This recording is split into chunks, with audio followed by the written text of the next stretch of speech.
The screen of my iPhone lit up with a number I hadn't seen in 2 years. My hands trembled slightly as I stared at it, memories flooding back of that devastating night when everything fell apart. Mark's name flashed insistently, demanding attention just like he always had. I let it ring 4 times before answering. Hello? My voice was steady, calmer than I felt. Sarah? Mark's voice cracked. He sounded different, desperate, broken. Nothing like the confident man who'd walked out on me 2 years ago after gambling away everything we built together. My name is Sarah Mitchell, and at 34, I was listening to my estranged husband cry into the phone after destroying our life savings and abandoning me with crushing debt. The irony wasn't lost on me. I've made a huge mistake, he sobbed. I should never have left. You have to let me explain. I gazed around my office, my real estate office, to be precise, taking in the awards lining the walls, the stack of closing documents on my desk, and smiled. 2 years ago, this conversation would have shattered me. Now it was just another Tuesday afternoon. Sure, Mark, I said, keeping my tone neutral. Let's meet. We can talk about everything. He exhaled sharply, relief evident in his voice. Really? God, Sarah, thank you. I knew you'd understand. You always understood. That's what he counted on. My understanding, my forgiveness, my tendency to see the best in people even when they showed me their worst. It's what had kept me with him through the small lies that became bigger, through the investment opportunities that drained our savings account, through the credit card debt he hid until it was too late. Cafe Luna, tomorrow at 2. I suggested, naming the coffee shop where he'd first told me about cryptocurrency, his eyes shining with dreams of quick riches. We can discuss everything there. Yes, perfect, he agreed quickly. I'll tell you everything, explain about the crypto market crash, about DeFi Max, and how they promised. Tomorrow, Mark, I cut him off. We can talk about it all tomorrow. After hanging up, I leaned back in my chair, my mind drifting to that night 2 years ago. I'd come home from my job as a middle school math teacher to find Mark pacing our small apartment, his face ashen. It's gone, he'd said, his voice hollow. All of it. DeFi Max. The platform collapsed. They took everything. I'd stared at him, uncomprehending at first. What do you mean, everything? Our savings, the house down payment, the investment accounts, he'd swallowed hard. I thought I could double it, triple it. The returns they were promising. The room had started spinning as the magnitude of what he was saying hit me. Nearly $200,000. Every penny we'd saved over 8 years of marriage, gone in a crypto scam. But that wasn't even the worst part. There's more, he'd whispered, unable to meet my eyes. I took out some loans, credit cards in our names. I was trying to recover the losses, make it back before you noticed. $50,000 in credit card debt. He forged my signature, opened joint accounts, maxed them out chasing his crypto dreams. And now he was running away, leaving me to deal with the aftermath. I can't face this, he'd said, grabbing his pre-packed bag. I'm sorry, Sarah. I'm so sorry. I'd watched him walk out, too stunned to cry, too numb to stop him. The next day, I'd learned he quit his job at the tech startup where he worked. His phone was disconnected.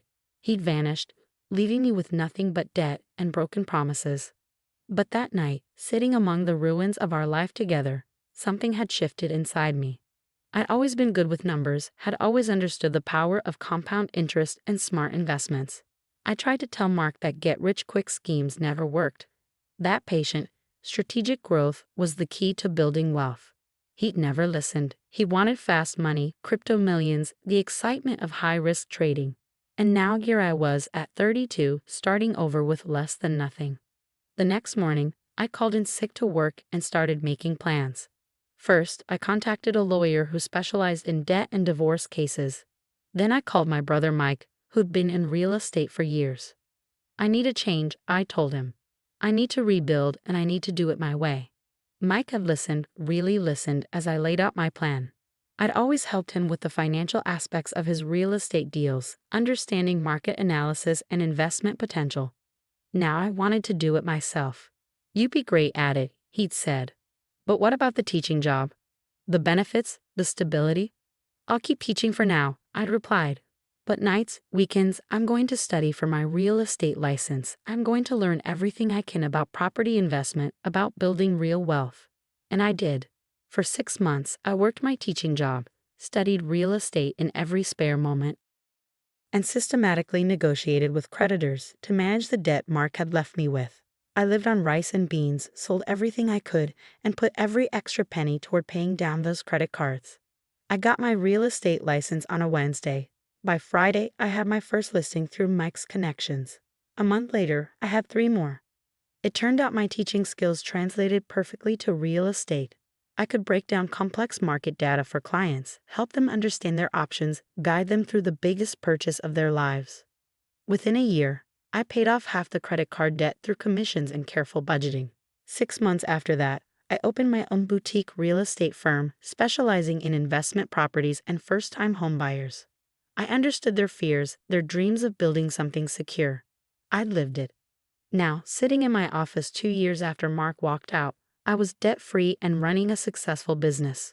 My firm had just closed its 100th deal, and I had a waiting list of clients drawn to my reputation for honest, strategic investment advice. My phone buzzed with a text from Mark. "Thank you for agreeing to meet. I have so much to tell you." I smiled, picking up the manila envelope on my desk, the one I'd been saving for just this moment. Inside were documents that would show Mark exactly what I'd built while he was chasing crypto fantasies. Tomorrow at Cafe Luna, he'd learn that sometimes the slow, steady path was the one that led to real success. And maybe, just maybe, he'd finally understand what he'd walked away from. I opened my laptop and pulled up the latest property listings. I had a client meeting in an hour, a young couple looking to buy their first home. They'd saved carefully, done their research, and were ready to build their future the right way. Cafe Luna hadn't changed much in 2 years. The same rustic wooden tables, the same artisanal coffee menu, the same large windows overlooking downtown. I arrived 15 minutes early, choosing a table in the corner where Mark and I had once planned our future overlaps and dreams. I set my leather portfolio on the table, along with the manila envelope. My real estate company's logo, Mitchell Properties, was embossed in gold on both. A small detail, but one I knew wouldn't escape Mark's notice. He walked in at exactly 2 p.m., and I barely recognized him. Gone was the designer suit, the expensive watch, the carefully styled hair. Instead, he wore wrinkled chakis and a faded polo shirt that had seen better days. His face was thinner, with dark circles under his eyes that spoke of sleepless nights. "Sarah," he breathed, stopping short when he saw me. "You look amazing." I did look good, I knew that. Success had given me a confidence that no designer clothes could match.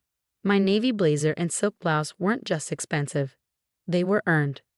"Sit down, Mark," I said, gesturing to the chair across from me. "Would you like some coffee?" He slumped into the seat, running a hand through his unkempt hair. "I actually can't afford." "I'll get it," I cut in, signaling the barista. "Still take your Americano with an extra shot." He nodded, looking almost ashamed. Once our drinks arrived, we sat in silence for a moment, the weight of 2 years hanging between us.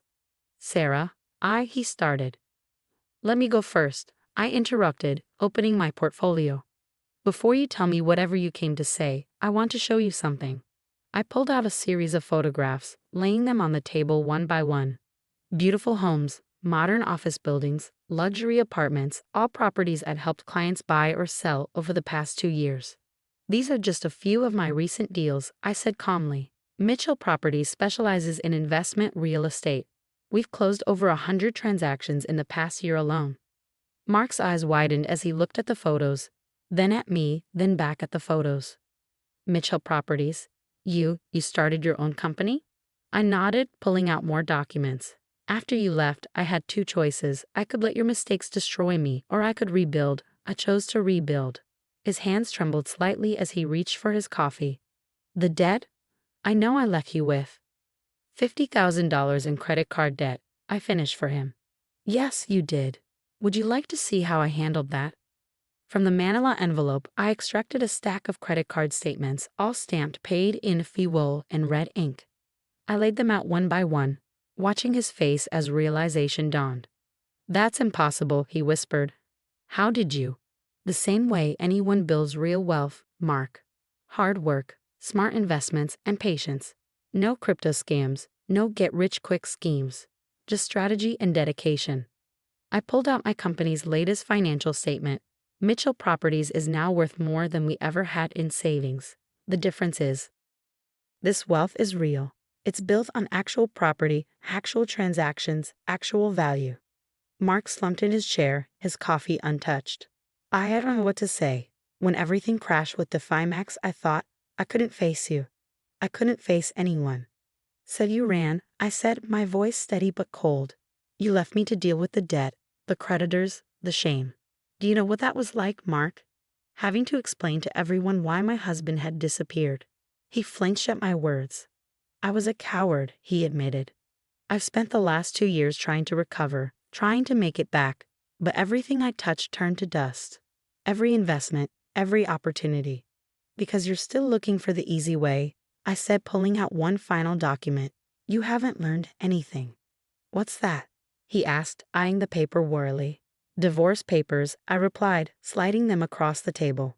Already filled out, just waiting for your signature. His face crumpled. Sarah, please, I came back because I still love you. We can start over, rebuild together. I've changed, I swear. I studied him for a moment, remembering all the times I believed his promises, all the times I'd given him another chance. But I wasn't that person anymore. You want to know the biggest lesson I learned after you left? I asked, leaning forward slightly. Real value isn't about quick returns or crypto millions. It's about building something sustainable, something that helps others while helping yourself. I tapped the stack of property photos. Every one of these transactions represents a family finding their dream home, an entrepreneur starting their business, an investor building their portfolio the right way. That's real wealth, Mark. That's real success. He stared at the divorce papers, his hands clenched in his lap. I have nothing, he said quietly. No job, no savings, nowhere to live. I've been staying on friends' couches, barely getting by. I thought if I could just come back. You thought I'd save you, I finished, like I always did before. But I'm not here to rescue you anymore, Mark. I'm here to finally close this chapter of my life and move forward. Mark's hands shook as he reached for the divorce papers, his coffee now cold and forgotten. What if? He swallowed hard. What if I told you I have a lead on recovering some of the DeFiMax money? There's this lawyer who specializes in crypto fraud. I held up my hand, stopping him mid-sentence. Are you seriously trying to pitch me another scheme right now? The familiar glint of desperate hope in his eyes told me everything. He hadn't changed at all. He was still looking for the easy way out, still trying to chase phantom riches instead of building something real. It's not a scheme, he insisted, leaning forward. This lawyer, he's already helped other victims recover their investments. We cold. There is no we anymore, Mark. I interrupted, my voice firm. And there's nothing to recover. That money is gone. But that's not why you're really here, is it? He fell silent, unable to meet my eyes. I waited, letting the moment stretch until he finally spoke again. I saw the article about you in Business Weekly, he admitted quietly. Your company's expansion, the new development project downtown. When I realized how successful you become, you thought you could come back and benefit from everything I've built? I finished for him. The same way you once thought you could get rich quick with crypto. Tears welled in his eyes, but I felt nothing. No pity, no anger, just a calm certainty that I was finally closing the door on this chapter of my life. I was proud of you, he said, his voice breaking. Reading about everything you've accomplished. I realized what a fool I'd been, throwing away our marriage for. Stop, I said firmly. You weren't proud of me, Mark. You were envious. There's a difference. I pulled out one more document from my portfolio, a cashier's check. His eyes widened when he saw the amount, $50,000. This is the exact amount of debt you left me with, I explained, placing the check on top of the divorce papers. I'm offering you a chance to do one right thing. Sign the papers and the money is yours. What's the catch? He asked, suspicion creeping into his voice. The catch is that you disappear from my life completely. No contact, no attempts to reconnect, no trying to leverage our past relationship for your benefit.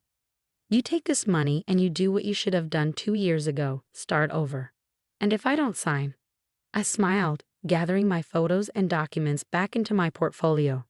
Then I proceed with a contested divorce and sue you for the fraud you committed by opening those credit cards in my name. My lawyers have built quite a case, including proof that you forged my signature. That's felony fraud, Mark. Want to guess how many years that carries? The color drained from his face. You wouldn't. The Sarah you knew 2 years ago wouldn't. I agreed. But I'm not her anymore. You taught me a valuable lesson when you walked out. Sometimes the kindest thing you can do for someone is let them face the consequences of their actions. His hands trembled as he reached for the pen I'd placed on the table. For a moment, I thought I saw a flash of the man I'd once loved. The one who'd made me laugh, who'd dreamed big dreams with me on Sunday mornings. But that man was gone, replaced by someone I barely recognized. As he signed the papers, I felt a weight lift from my shoulders. It was really over. The check won't bounce, he asked, and I almost laughed at the irony. Even now, he was worried about being scammed. Unlike crypto tokens, Mark, real estate generates real money. The check is good. He stood up, clutching the check like a lifeline. I really did love you, Sarah. No, I said softly, you loved the idea of me, the supportive wife who would always be there to clean up your messes. But that's not love, Mark. That's dependence. After he left, I sat there for a while, finishing my coffee and thinking about the journey that had brought me here. The night he'd walked out had felt like the end of my world, but it had actually been the beginning. My phone buzzed with a text from Jessica, my newest agent. Client meeting in 30 minutes. The Hendersons are ready to make an offer on the downtown property. I smiled, gathering my things. The Hendersons were a young couple, reminded me a bit of Mark and me when we first started out. But unlike us, they were doing things the right way. Careful planning, thorough research, no shortcuts. As I drove to my office, I thought about the check I'd just given Mark. Some might think I was crazy, giving him money after everything he'd done. But I knew it wasn't really about him. It was about me, about finally cutting all ties with my past and moving forward without any loose ends. The next morning, I stood in front of my team at our weekly meeting. 20 ambitious real estate agents, all drawn to my firm's reputation for integrity and smart investment strategies. Remember, I told them, our job isn't just to sell properties. It's to help people build sustainable wealth, to guide them towards smart decisions that will serve them well in the long run. There are no shortcuts to success, but there is a proven path. Later that day, I received a final text from Mark. Thank you. I'm sorry for everything. I didn't respond. Instead, I focused on my computer screen, where I was reviewing plans for our newest project, a mixed-use development that would bring affordable housing and small business spaces to a struggling neighborhood. This was real value, real impact, real success. The manila envelope with the signed divorce papers sat on my desk, ready to be filed. Next to it was a framed copy of the Business Weekly article Mark had mentioned. The headline read, From Teacher to Real Estate Mogul, How Sarah Mitchell Built a $1 Million Empire from Nothing. But they got it wrong. I hadn't built it from nothing. I'd built it from lessons learned, from hard work, from the ashes of broken dreams and betrayal. And in the end, that made it all the more valuable. I opened my calendar to check my next appointment. Another client meeting, another chance to help someone build their future the right way. This was my legacy now, not the money or the success, but the knowledge that I was helping others avoid the mistakes I'd learned from. The sun was setting over the city skyline, casting a golden glow through my office windows. From up here, I could see several properties I'd helped clients purchase, each one representing a dream realized through patience and persistence. Mark's final text still glowed on my phone screen, but I deleted it without a second thought. Some chapters need to stay closed, some bridges need to stay burned, and some lessons need to stay learned. Besides, I had work to do. Real work, building real value, one property at a time.